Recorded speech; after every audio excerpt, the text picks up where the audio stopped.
네, 시청자 여러분 안녕하십니까. 생방송 더 인사이드 김호진입니다. 수도권의 사회적 거리두기 4단계가 시행 중인 가운데 도내 전역에 오늘부터 2단계 조치가 시행됐습니다. 이번 조치로 이번 달 말까지 9인 이상 모임이 금지되고 100인 이상 행사나 집회도 제한되는데요. 휴가철 앞두고 4차 대유행에 대한 우려가 커지고 있습니다. 느슨해진 방역 고피를 다시 한번 조이는 시기로 삼아야겠습니다. 강원도의 오늘과 소통하는 시사 큐레이터 생방송 더 인사이드 시작합니다.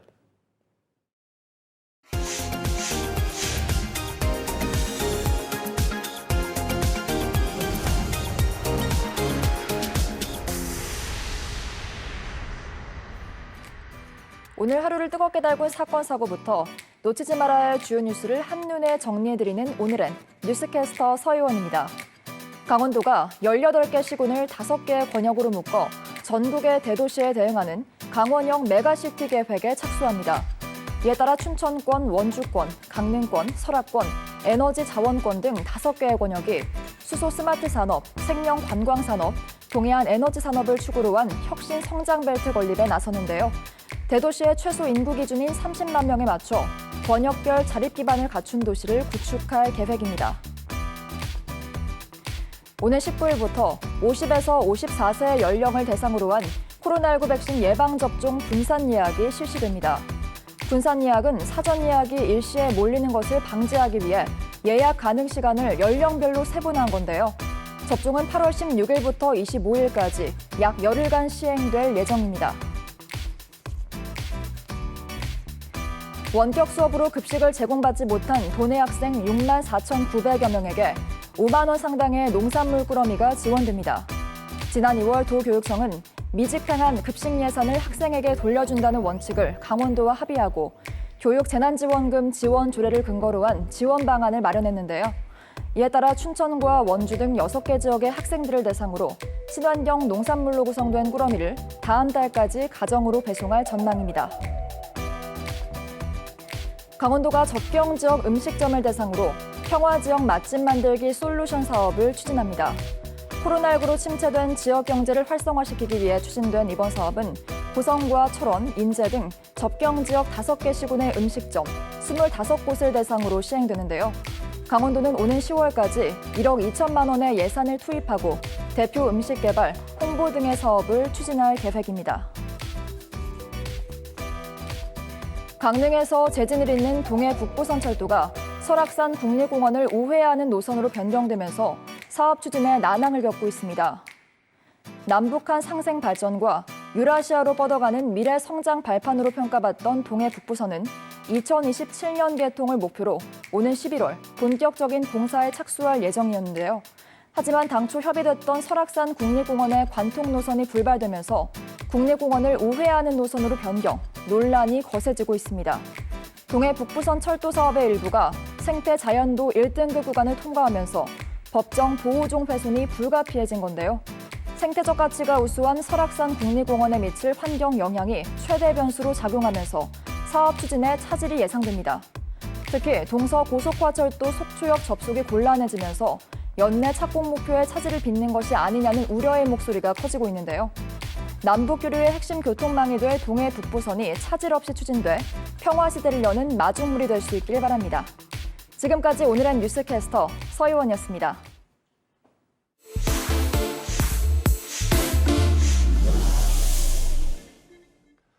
네, 주목할 만한 이슈를 기자의 시선으로 정리하고 팩트체크하는 시간입니다. 최돈희 기자와 얘기 나눠보겠습니다. 어서 오세요. 네, 안녕하세요. 코로나19 4차 대유행에다가 폭염 때문에 불쾌지수가 상당히 높은데 춘천 시민들은 지난주 금요일부터 단수 때문에 어려움이 많았네요. 네, 그 단수 사태가 발생한 건 지난주 금요일 오전 11시쯤에 동면에 있는 소양 취수장 내 취수펌프 가압 밸브의 연결 부위가 파손되면서 발생했습니다. 예. 그 복구 작업을 하려고 했는데 이게 파손된 부위에서 다량의 물이 이제 관 밖으로 솟구치면서 당시 이제 작업이 쉽지 않았습니다. 그래서 그 취수장 내 물이 잠겨 있는 상태니까 이제 그 물을 잠겨 있는 물을 빼고 작업을 시작하기 위해서 이로부터 이제 파손되고 3시간 뒤인 오후 2시에 이제 춘천시는 단수 조치를 했습니다. 그때부터 춘천 도심 전역에 물 공급이 중단됐습니다. 당일 밤 11시 정도면 이제 물 공급이 정상화 된다고 이제 춘천시가 발표를 했었는데 다 아시는 것처럼 일주일 가까이 물 공급에 차질이 빚어졌습니다.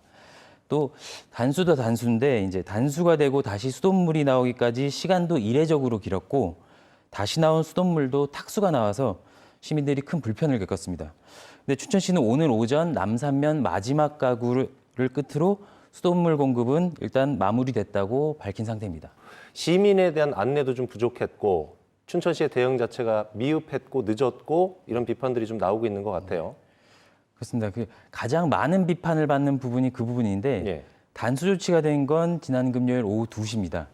그런데 정작 단수 조치를 알리는 재난 문자는 그로부터 30분 뒤쯤 시민들한테 발송이 됐습니다. 예. 그런데 조금 시야를 넓혀보면 사고는 오전 11시에 발생했는데 상황 파악하는 데 시간이 걸렸다고 해도 도심 전역 단수라는 어떤 엄청난 결정이 시민들한테 알려지는 데까지 3시간이 걸린 겁니다. 예. 현장에서 만난 시민들의 하나 같은 이야기도 단수는 할 수 있다.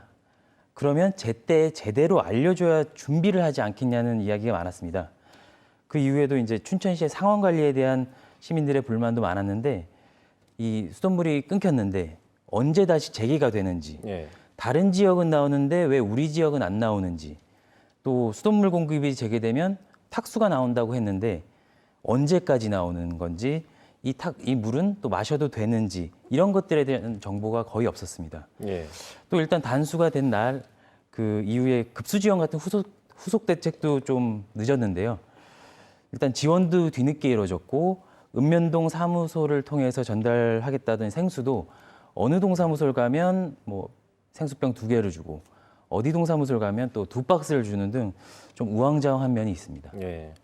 단계적으로 단수가 해제된 지역에서도 보면은 흙탕물 나온다든가 이물질이 많이 나와갖고 씻는 물로도 쓸 수 없을 정도로 불편이 많았다고 하는데 일부 학교에서는 급식도 차질이 빚어졌고요. 시민들 불편이 참 많았는데 흙탕물이 나온 이유는 뭔가요? 일단 뭐 탁수라고 해도 육안으로는 깨끗한 물인데 이제 조금 틀어놓고 물티슈나 이런 걸 받아놓으면 침전물이 가라앉는데 예. 일단 상수도관에 물이 꽉 차 있을 때는 수도관 내 균형이 안정돼서 이 같은 문제가 없는데 수도관에 물을 뺐다가 다시 채우는 과정에서 수도관 내 균형이 깨지면서 관에 있던 침전물들이 물과 함께 이제 쓸려서 나오는 현상입니다. 예. 근데 수도관이 철관이냐 동관이냐에 따라서 색깔 차이가 나는데 철관의 경우는 관 내부에 녹이나 먼지 같은 게 이제 이물질이 나와서 수돗물 색깔이 붉으스름하거나 검게 나오는 현상이 나오고 동관의 경우는 이제 동관으로부터 나온 구리 이온이 다른 물질과 반응하면서 이렇게 푸른 빛을 띠는 청수 현상이 발생할 수 있다고 이제 춘천시는 설명하고요. 문제는 무엇보다 가장 중요한 건 이 물을 사용해도 되는지, 예. 마셔도 되는지가 가장 궁금하실 텐데 현재 춘천시가 58곳에 대해서 이제 수질 검사를 했는데 탁도 등 여러 항목에서는 일단 모두 적합 판정이 나왔습니다. 근데 이 결과는 이제 최근 3일치 결과로 예.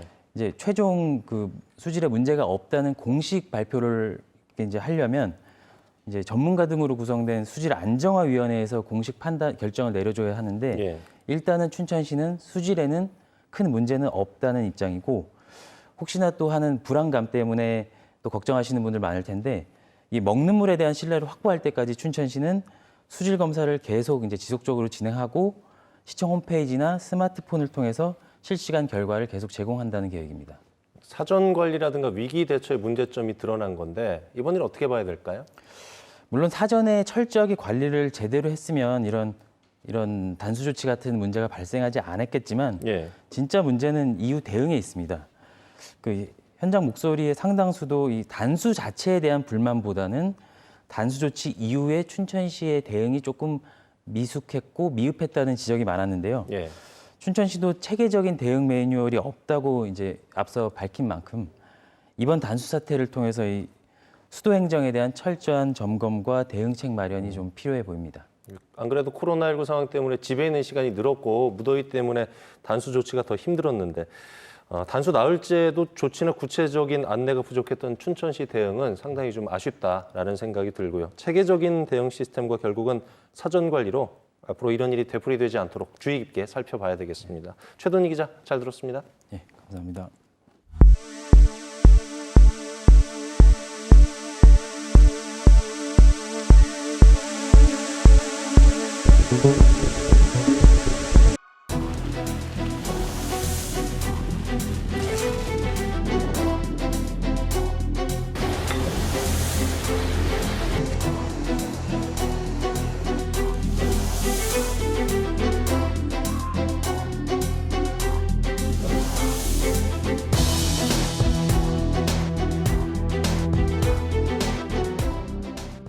네, 한 주간의 이슈와 시사를 통해 우리 사회를 읽어보는 줌인사이드 시간입니다. 지진이나 산불 같은 대형 재난 사고가 발생했을 때 현장 수습뿐만 아니라 피해자들을 위한 심리 지원에 대한 국가 역할이 갈수록 커지고 있습니다. 이에 따라 강원도에서도 국가 차원의 재난 심리 지원 전문 기관이 문을 열었는데요. 오늘은 국립춘천병원 강원권 트라우마 센터의 서영은 과장 모시고 얘기 나눠보도록 하겠습니다. 안녕하십니까? 네, 안녕하십니까. 서영입니다. 이번 달 초에 강원권 트라우마 센터가 본격 개소를 했습니다. 어떤 일을 하는 곳인지 설명해 주실까요? 네, 일단은 재난 현장에 심리 지원을 나가는 게 저희 주된 업무가 되겠고요. 이런 일은 이제 세월호부터 시작을 해서 포항 지진, 뭐 최근에는 이제 강원 산불과 이제 의암호 선박 사고까지 이렇게 나갔었습니다. 일단 현장에 나가면요. 뭐 심리 상담이 이제 주를 이루게 되긴 하겠지만은 전반적인 건강 평가도 하고요. 그다음에 신체 스트레스 반응이 얼만큼 심한지 측정도 해드리고요. 그리고 최근에는 이제 두뇌 자기 자극술, 직류 전류 자극술 같은 이제 첨단 시술도 이렇게 병행을 하고 있습니다. 네, 센터 개소하기 전부터 뭐 심리 치료에 대한 부분들 신경을 계속 써오셨는데 네. 본격적으로 이제 개소가 되면서 치료 인프라가 좀 잘 구축이 된 셈이군요. 네네. 그래서 이전부터도 계속 해왔던 일이긴 하지만 예. 이번 센터 개소를 통해서 지역 보건기관과 재난구호 단체와 이제 협력 체계의 이제 구축을 이제 하는 계기가 될 것 같습니다. 그리고 추후 이제 지역 수요에 따라서 이제 일상 속 트라우마에 대한 사업도 이제 확대를 할 이제 계획이고요. 근데 일단은 당분간 이제 재난이 있으면 이제 재난 출동을 하겠지만은 현재로서는 이제 코로나 시국이기 때문에 코로나 심리 지원 위주로 이제 돌아갈 것 같습니다. 네. 정신적인 충격에 대한 치료를 받기 위해서 본인이 직접 좀 방문을 해야 되는 부담도 있을 거고 개인에 따라서는 노출을 좀 꺼려하시는 분들도 있잖아요. 네네. 찾아가는 서비스도 있다고 하는데 이건 어떤 거예요? 예, 맞습니다. 저희가 직접 재난 현장을 찾아가기 위해서 이제 예. 마음 안심 버스라는 것을 이제 도입을 했습니다. 사실 이런 상담을 하는 것들이 이제 쉽지가 않습니다. 왜냐하면 재난 현장이 아비규환일 때가 많고 뭐 보상 문제 아니면 사건 진상 문제 이런 것 때문에 쉽게 현장을 떠날 수가 없거든요. 그래서 그 옆에 이제 버스를 가져가서 이렇게 이제 심리 상담을 하고요. 또 그 안에 아까 말씀드렸던 이제 신체 스트레스 반응을 측정하는 이제 의학적 기구랑 그다음에 이제 두뇌 이제 전류 자극술 같은 이제 그런 시술 장비도 같이 탑재가 되어 있습니다. 예. 코로나 블루라고 하는 신조어가 생겨날 만큼 코로나 확산으로 인해서 우울감이라든가 무기력증 호소하시는 분들이 주변에 좀 많이 있거든요. 이런 분들도 치유를 해야 되겠죠? 예, 맞습니다. 이게 이 두 가지 면에서 중요한데요. 일단은 이제 이런 스트레스 반응이 만성화되기 시작하면은 각종 합병증, 심신 합병증들을 많이 끌고 옵니다. 이제 뇌 건강 쪽으로 봐서 뭐 우울증이나 PTSD, 뭐 외상후 스트레스 장애죠. 이런 것도 있지만요. 또 두 번째는 이제 뭐 고혈압이 조절이 되지 않는다든지 혈당 조절이 안 되기 시작한다든지 그리고 면역력이 굉장히 떨어집니다. 그러면서 감염에 취약할 수도 있고요. 뭐 특히 이제 암을 겪으시는 분들은 뭐 재발을 한다든지 암이 다시 확산한다든지 이제 이런 극단적인 경우도 생기는 경우들이 꽤 있습니다. 예. 그래서 그런 이제 실제로 어떤 뭐 심리 위로라든지 뭐 고민을 들어드리는 그런 단순한 상담이 아니라 실제로 신체적 스트레스 반응을 낮춰서 이제 다른 여러 가지 심신 합병증들을 예방하는 게 일단 주된 업무고요. 두 번째는 이제 이런 스트레스 반응을 겪으면은 인지 기능이 상당히 떨어집니다. 그러면서 이제 업무 생산성이 굉장히 떨어지거든요. 그래서 북부 아일랜드 연구에서 이제 PTSD와 관련된 이제 연구 자료를 보면요.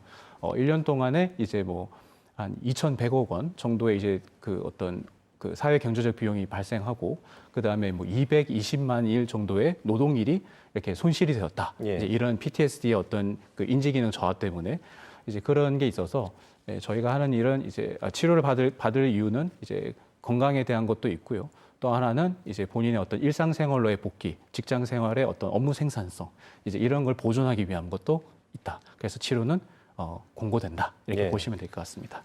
과장님께서도 치료 과정에 직접 참여하고 계신데요. 근본적인 얘기가 될 수도 있겠습니다만은 외상 치료만큼이나 심리 치료도 상당히 중요하죠. 예, 맞습니다. 네. 이제 재난 경험이 다들 다 힘들다고 이제 인정을 해주는 분위기겠지만은 또 내밀한 이야기는 사실 타인이랑 쉽게 공유를 못합니다. 그리고 또 재난을 이제 극복하는 과정에 있어서 뭐 이제 위로도 많이 받겠지만 어떤 분들은 이제 정신력 문제라든지 예. 뭐 의지 문제라든지 뭐 이제 이런 이제 그 훈수를 계속 많이 들을 수도 있죠. 이제 이런 것들이 사실은 그 사람의 어떤 트라우마 극복에 있어서 과학적이거나 효과적인 방법은 아닙니다. 그래서 이제 저희 전문의와 이제 전문 요원들이 검증되고 효과적인 어떤 심리요법을 통해서 이제 일상생활을 복귀할 수 있도록 이제 도와드릴 예정이거든요. 이제 예. 그런 면에서 전문적인 심리 치료가 일반적인 이제 상담과 또 차별화된 부분이라고 말씀드릴 수 있겠습니다. 과장님, 그 트라우마 자체도 상당히 많이 힘들지만 트라우마를 가진 분이 치료를 결심하는 거 네, 네. 뭐 개인차가 있겠습니다만 이것도 네, 상당히 좀 어려운 부분, 어려운 결심이 있어야 될 것 같은데 네, 네. 트라우마의 치료 기간이라든가 과정을 좀 자세히 설명해 주실까요? 네, 그래서 일단 과정부터 말씀드리면은 저희가 일단 상담을 통해서 뭐 치료 동기를 진작시키는 것도 있지만요. 대부분 또 치료에 대한 의지는 있으신데 이제 이런 걸 때문에 이제 어떤 모종의 불이익을 받지 않을까 하는 여러 가지 정신과 진료라든지 심리요법에 대한 편견 뭐 이런 것들이 많이 있습니다. 이제 그런 거에 대해서 구체적으로 속 시원하게 질의응답을 해드리고요. 또 그렇게 해서 이제 이분이 치료를 받을 수준인지 일반적인 심리요법에서 끝나도 될 수준인지 예. 아니면 저희가 일회성으로 한번 개입한 정도 면에서 끝내도 될 분인지 교통 정리를 합니다. 예. 그리고 이제 추후에 전화 모니터링 하는 경우도 있고요. 뭐 종료를 하는 경우도 있고 진료 연계를 하는 경우도 있습니다. 물론 이런 건 다 자발적 의사에 따라서 이제 진행이 되죠. 그리고 치료 기간은 정말 이제 사람에 따라서 너무 다양하기 때문에 뭐 굉장히 수개월까지 가시는 분도 있고요. 1개월 내로 끝나는 분도 있습니다. 예. 뭐 이제 이런 것들은 이제 케이스 바이 케이스라고 할 수 있겠죠. 근데 어쨌거나 저희가 이제 하는 일은 이런 조기 개입을 통해 가지고 길게 치료 받으셨어야 될 분들을 좀 더 치료 기간을 짧게 하고 또 자기가 스스로 빨리 일상생활을 복귀할 수 있도록 이제 가이드를 드리는 게 뭐 저희들의 일이라고 볼 수 있겠습니다. 재난이라든가 사건 사고 때문에 생긴 트라우마도 있지만 일상적인 부분, 뭐 가정 폭력이라든가 내지는 학교 폭력 같은 부분에 같은 경우도 이제 트라우마를 안고 살아가야 되기 때문에 치유의 범주 안에 들어오거든요. 네, 네. 그런 거 포함해서 끝으로 정리 말씀을 좀 듣겠습니다. 네, 이미 이제 아동 청소년 이제 학교 폭력이라든지 가정 폭력은 이제 해당 부처라든지 특히 또 아동 예. 그 청소년 학교 폭력은 또 저희가 이미 개별 사업으로 또 진행을 하고 있습니다. 예. 근데 그래도 이제 학생이 갑자기 교직원이나 학생이 자살을 했다든지 이제 뭐 아니면 극심한 이제 학교 폭력이 있을 경우는 또 학교 요청을 통해서 예. 저희가 이미 또 현장 심리 지원을 나갔던 바도 있고요. 예. 또 그런 것들이 또 이제 이런 유의 사업들을 더 확장할 예정도 있긴 있습니다. 네. 트라우마 같은 고통스러운 경험이 재난을 넘어서 사회를 좀 멍들게 하는 측면이 확실히 있는 것 같아요. 진정한 치유는 다시는 또 같은 일로 고통받는 이들이 없도록 예방 시스템 자체를 잘 갖추는 일이 아닐까 싶은데요. 그 길에 강원권 트라우마 센터가 든든한 동반자가 되어주길 기대하면서 오늘 말씀 여기까지 듣겠습니다. 강원권 트라우마 센터의 서영은 과장이었습니다. 말씀 고맙습니다. 네, 감사합니다.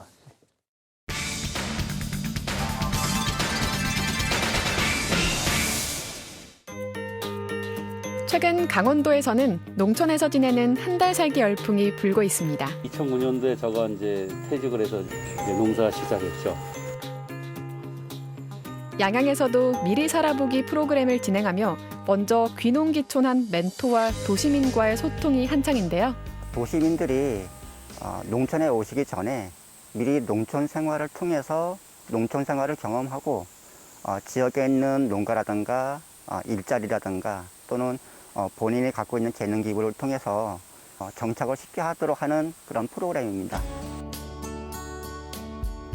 양양 황룡마을에서는 도시민들이 귀농 귀촌 전에 장기간 거주하면서 농촌 생활 체험과 지역 주민과의 교류를 통해 안정적인 정착을 도와주고 있습니다. 한 달만 고생하면은 모든 게 끝나요. 한 번도 경험해보지 못한 농촌 생활의 시행착오를 줄이기 위한 멘토링도 이어집니다. 귀농귀촌 하는 분들은 이제 처음에 너무 서둘지 말고 차근차근 하다 보면은 전문가가 될 수 있으니까 그 기회를 갖고 열심히 하면 됩니다. 귀농 선배의 귀한 경험담을 듣고 현장을 꼼꼼히 둘러보며 나만의 농촌 생활을 머릿속에 그려봅니다. 인생 후반에 자연과 함께 살고 싶은 그런 그 로망을 갖고 있었는데 계기가 돼서 저희가 그 귀농귀촌 종합센터를 찾게 됐었죠.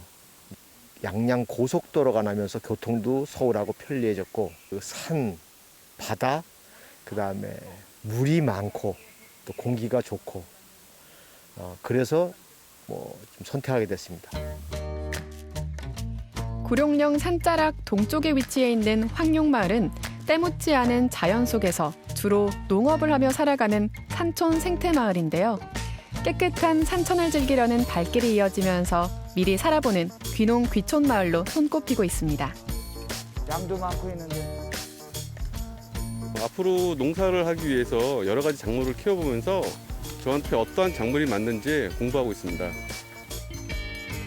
귀농을 꿈꾸는 이들이 꼭 갖고 싶은 나만의 텃밭도 마을 주민들의 도움을 받아 차근차근 만들어 봅니다. 정사 같은 게 좀 도움이 되고 작년서부터 코로나로 인해 저희 마을이 많이 침체돼 있었어요. 이분들이 오시면서 마을이 활기가 넘치고 지인분들이 오셔서 저희 마을 농산물도 많이 구매하시고 펜션도 이용해 주셔서 저희 마을의 일석삼조가 되는 것 같습니다. 마을 주민들도 도시민들의 방문을 두 팔 벌려 환영하고 있는데요. 조용했던 마을에 활력을 북돋워주기 때문입니다. 미리 살아보는 농촌 체험이 좋은 건 눈 뜨면 마주할 수 있는 깨끗한 공기와 물, 푸르른 풍경 때문인데요. 요즘같이 더운 날에는 마음이 내킬 때마다 차가운 계곡물에 발을 담그며 자연을 마음껏 누려봅니다. 서울의 그 답답한 도시에서 벗어나서 여기 처음 왔을 때는 아침에 일어났을 때 그 상쾌한 공기와 새소리에 너무나 그 맑은 공기가 느껴져서 여기가 정말 좋은 곳이구나 느꼈고요. 항상 먼저 인사해 주시는 마을 주민들과 그 따뜻한 인정을 많이 느끼고 있습니다. 매일 반복되는 바쁜 일상에 치여 잠시 잊고 살았던 자연 그대로의 즐거움. 잠깐이지만 시골살이를 통해 복잡한 머리를 비우며 평범한 일상을 보냅니다.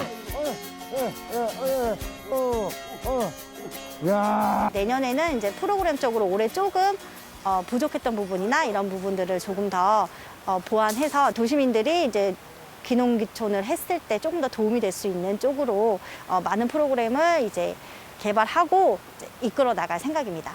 여기 와서 이제 멘토 교육이라든가 이런 그 교육을 한 2개월 정도 지난 다음에 내려오기로 이제 결정을 했고 공기 때문에 기침을 자다가 했어요. 근데 어느 날 기침을 안 하는 거예요. 공기가 그만큼 중요하기 때문에 완전하게 이곳으로 와야겠다라고 결심을 했죠. 여행보다 더 가깝게 지역을 경험할 수 있는 미리 살아보기 체험. 일시적인 유행을 떠나 강원도의 숨은 매력을 곳곳에 알리는 역할을 해내길 기대해봅니다. 일상의 공간을 벗어난 체류형 여행이 트렌드로 떠오르면서 강원도가 주목받고 있습니다. 하지만 도시민들을 수용할 숙박시설이나 체계적인 정보가 부족해서 이에 대한 고민과 개선 또한 시급한 것으로 나타났는데요. 새로운 관광 트렌드에 맞춘 발빠른 대비로 생활 방역과 마음 방역이 접목된 체류형 관광이 코로나 시대 강원도의 새로운 성장 동력이 되길 기대해봅니다. 생방송 더 인사이드 오늘 준비한 소식은 여기까지입니다. 저희는 다음 주 수요일 다시 찾아뵙겠습니다. 시청해주신 여러분 고맙습니다.